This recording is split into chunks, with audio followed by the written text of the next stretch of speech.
Hello, my name is Roisin, and I have a new favourite genre. Hello friends! So I spoke about this new favourite genre in a recent video of mine. I think it was my September wrap-up, which I will leave in the cards above.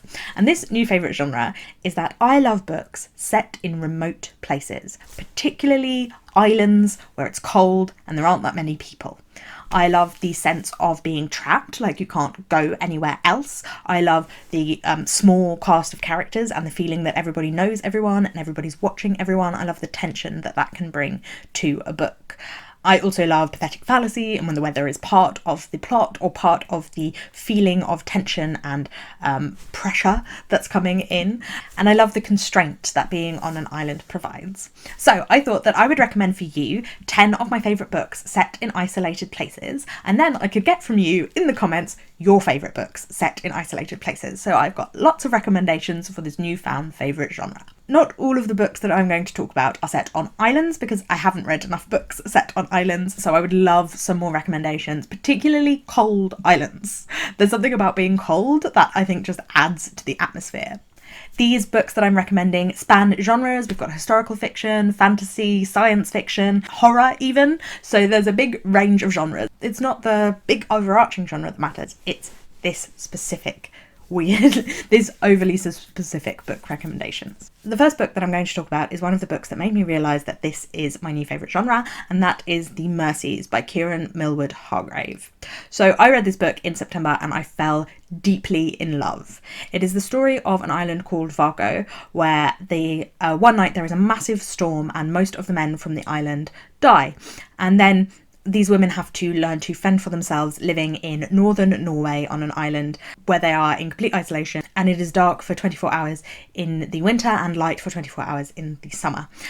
But the king is currently trying to introduce or push Christianity through the country because it is 1610, and he has installed a Lenserman to oversee the area, who has brought another man with him to try and control and restrict these women who are living by themselves. This book contains elements of witchcraft and witch trials, and also the persecution of the Sami people in northern Finland and Norway, and is one of the most beautiful books that I have read this year. It is incredibly beautifully written. I love the style of it. It's very lyrical, and the description of the landscape really adds to the tension and the emotion that you are feeling from this book. There is a very slow moving one to begin with, but the tension just ramps up and up until when you get to the end your heart is in your mouth. It also has a beautiful sapphic romance in the book, and I loved the characters so much. I love the exploration of religion, of small communities, of the way that women on their own are treated and the way that women are treated with suspicion, and the violence that this can often beget. It was a tough read towards the end, but also really, really worth it. I absolutely fell in love. So I said at the beginning that I was going to talk about the book that made me realise, but actually it was a combination of 3 books that I read over the past 2 months. And the other book that I read in September was Summer Light and Then Comes the Night by Kallmen Steffanson, which is a book set in a small village in Iceland where only 400 people live over the course of roughly a year, although it jumps about in time. It is a novel, it's a short novel that is made up sort of a lot of different short stories, but they are all set in the same town and interweave, and the same characters repeat throughout. It is quite possibly one of the weirdest books that I've read this year, so I don't think it would necessarily appeal to anyone. There's quite a lot of sex in it, but in a strange way, and it is definitely one with very whimsical, magical writing. There's a touch of the fantasy to it, even though there's nothing actually fantastical that happens. It also starts off really kind of quirky and light, and it gets darker and darker towards the middle, and then it starts to get lighter and lighter again, and then it gets dark again, in terms of the tone of the book, which mirrors the thing that happens in Iceland the same as it does in Norway, where it gets darker in winter, it's almost completely dark, and in summer it's almost completely light. It's exploring philosophical ideas through these eccentric people, and nothing is completely explained or makes complete sense. So if that's not your thing, I wouldn't go for it. If you like books that are experimental with form and are very funny, this book is written in first person plural, so it's as if we are telling you a story, which is a really interesting way of writing that I'd never seen before, but I really, really got into in this book. So if you are up for something short but experimental and a bit weird, I would definitely recommend this one to you. And the third one that I read recently was The Island Child by Molly Aitken, which is more similar to the Mercies in terms of themes and atmosphere than it is to Summer Light and Then Comes the Night. This is a book set on an island off the west coast of Ireland where women are in the house until they get married, and then they move into their husband's house. The men are fishermen and the women stay at home and do the housework. And it is about one girl, Una. It flashes back and forth between the time when she lived on the island as a child and to her present in Canada. It's set in the middle of the 20th century and she lives in Canada by herself, but there is talk about her husband and her child. And so we experience what happened on the island, the tragedy that caused her to flee, and then her reaction to this and her homecoming eventually. It is based on Irish folklore, and there are sections throughout that tell these folkloric stories, the story of a Selkie, which are again really beautiful and atmospheric, but the tone of the rest of the story is much more subdued and harsh. The island where Una lives has no trees, and that harshness of the weather, the wind, the waves definitely adds to the atmosphere, as well as the fact that everybody knows each other. There are very strict rules, everyone's watching each other. The restriction, the constraint of this tiny island is very well explored. It explores the idea again of how women are treated and the violence that women having no authority, power or freedom, the violence that that can lead to. And in a similar way to the Mercies is about Christianity mixing with folklore and traditional beliefs of isolated communities when they come into conflict with the authority of the church.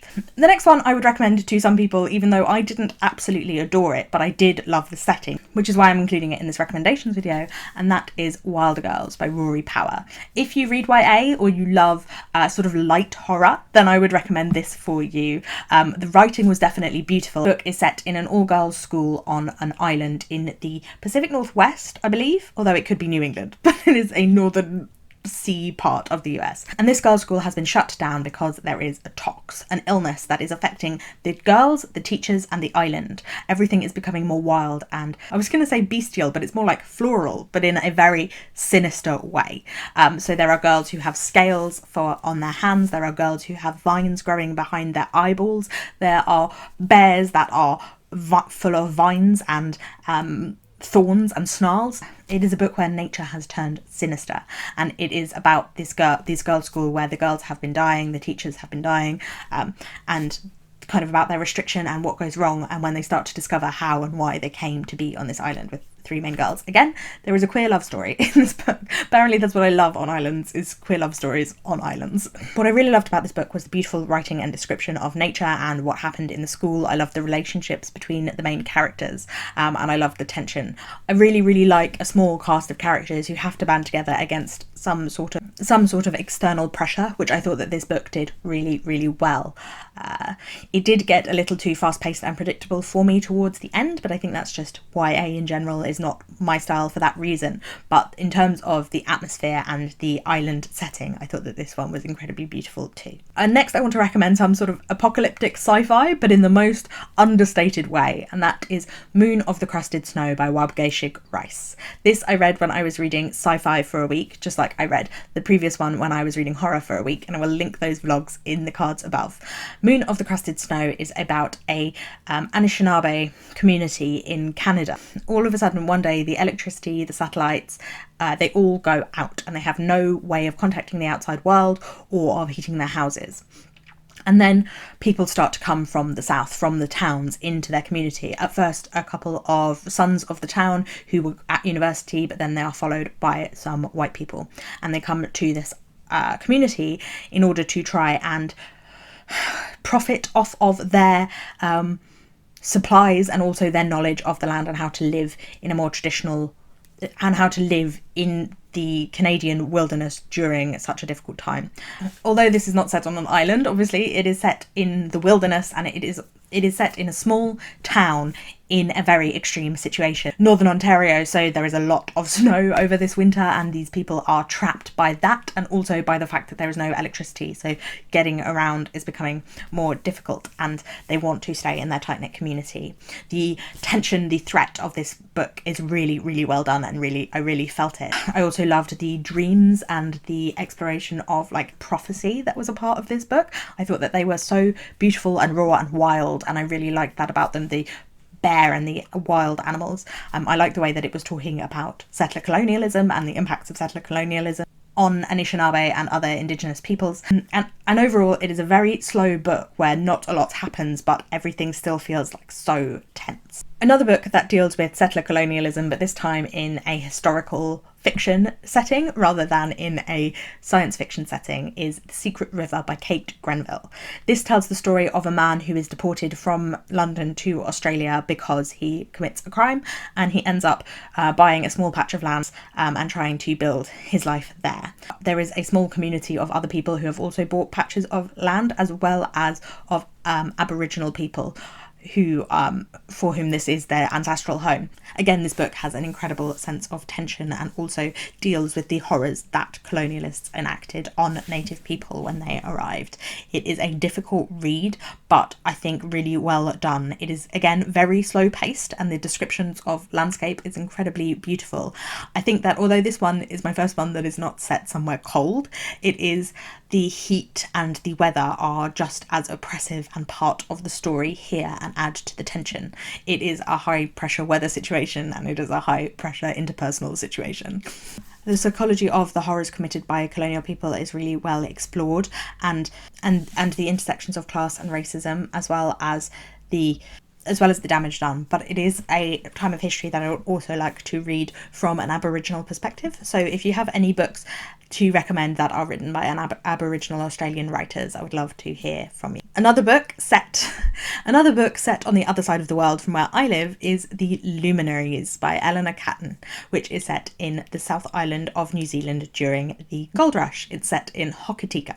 This is a giant book, really big, and it is also a kind of based on the Zodiac, where there are 12 main characters, each of which represents one of the Zodiac, and then some of the other characters are the moon and the sun. I don't really know that much about astrology, so I didn't know that much going in, but you don't really need to know. What I loved about this book was that it tells the story from the perspective of each of these 12 characters and dips in and out as if they are all there in the room telling you a story, because that is how the first half of the book is. And I really thought that was very well done. I loved all the voices, the way they are differentiated. This is set in a place that is very hard to get to for most of the people. One of the characters is Maori, so he didn't have to go anywhere to get there, but everyone else has had to travel from a long distance away, and travel and sea voyage is part of the story.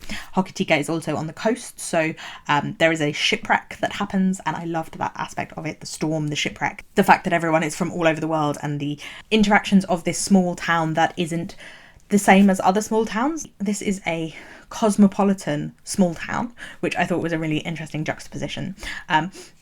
I liked the historical period, and I liked the mystery and adventure part of it as well.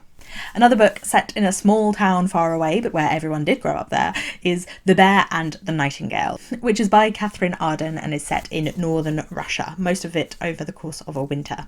This is an adult fantasy novel, but the fantasy aspect of it is quite light and definitely comes more into play in the end, which is my preference for fantasy. I'm not here for high world building. I like it when the fantasy isn't like fully explained, which it isn't in this book. It's about a girl that can see the spirits of the old religion that are throughout the world in which she lives. There's a hearth spirit, tree spirits, river spirits, and also her stepmother can see them, but she hates them because she thinks they are demons, because she is really into the Orthodox Church, and there is a new pastor who comes from the Orthodox Church to be part of her village, and he thinks that the young girl is a witch.